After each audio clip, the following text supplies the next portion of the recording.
Penguin Random House Audio presents Decoding Despacito, an oral history of Latin music. This is the author, Leila Cobo. The man that hath no music in himself, nor is not moved with concord of sweet sounds, is fit for treason's stratagems and spoils.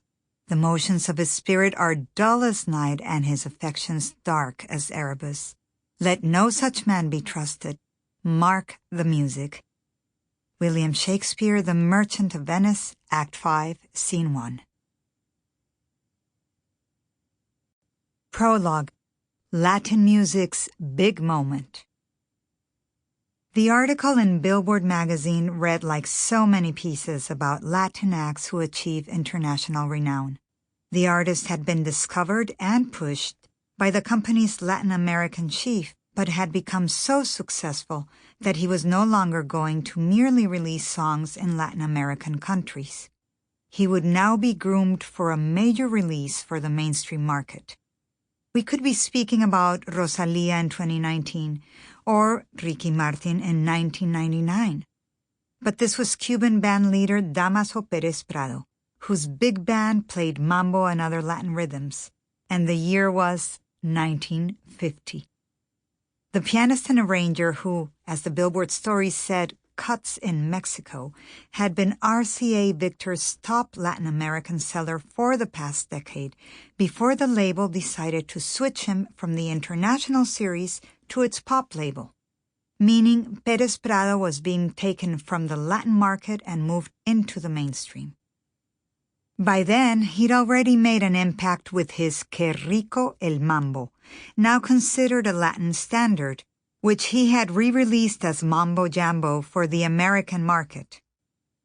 But it was after that label switch in 1950 that his popularity exploded, in tandem with the globalization of mambo.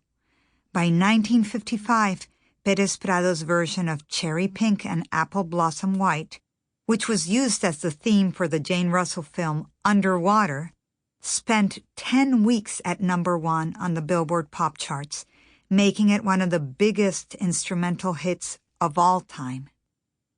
The story of Cherry Pink and Apple Blossom White is one of great music built on quintessential Latin beats, of a fascinating band leader and pianist, and of a groundbreaking moment, not just for Latin music, but for music and culture as a whole. The 1950s were about far more than Pérez Prado. The decade saw Nat King Cole sing in Spanish, the rise of Afro-Cuban jazz, and the advent of the biggest triumph of Latin culture in Middle America, I Love Lucy, featuring Desi Arnaz, the real-life Cuban band leader, and Lucille Ball's real-life husband, who played Lucy's endearing Cuban band leader husband on television. It took more than 7 decades to come full circle to 2017, when Despacito, another great track built on quintessential Latin beats, hit #1 on the Billboard Hot 100 and stayed there for 16 straight weeks, a record at the time. And Despacito highlighted a flood of Latin songs that came before and after, hits that found unprecedented global exposure thanks to the rise of streaming services in an ever-shrinking world. As of 2020, Latin music is the largest growing genre of music in the world. Once considered the realm of romantic ballads and folk songs, it has blossomed to incorporate a dizzying array of subgenres, voices, nationalities, rhythms, syncopations, and styles big and small. It is sung in Spanish and in English, and in both. It is inescapable. But it's been a long road since the days of Pérez Prado. In those 7 decades, Latin music continued to seep into the fabric of popular culture, even as its popularity beyond the confines of Latin America and Spain ebbed and flowed, sometimes way below the surface of the mainstream, sometimes spectacularly above. But even in the seemingly quiet years, when not a single conga or heart-wrenching ballad made it to non-Latin ears, Latin music. The term broadly applied to music that is sung predominantly in Spanish, regardless of origin. It thrived, supported by an ever-growing diaspora that refused to let go of the beats and sounds of their homelands. The music and its reach expanded relentlessly. The number of radio stations devoted to Spanish music grew, as did concerts and album sales. In the late 1980s, when I came to this country, Middle America might not have known the names Vicente Fernández, Luis Miguel, or Juan Luis Guerra, but they were all selling out Madison Square Garden. When I began working at Billboard in 2000 as the music brand's head of Latin music, the genre was experiencing a new renaissance. The so-called Latin explosion led by Ricky Martin, Shakira, Marc Anthony, and Enrique Iglesias, among many others. My timing couldn't have been better. I was Colombian, born and raised there, but had come to the United States to study classical piano performance at Manhattan School of Music. After I graduated, I decided to pursue my other passion, media and journalism. I applied for a Fulbright scholarship and obtained a master's degree from the Annenberg School for Communications and Journalism at the University of Southern California.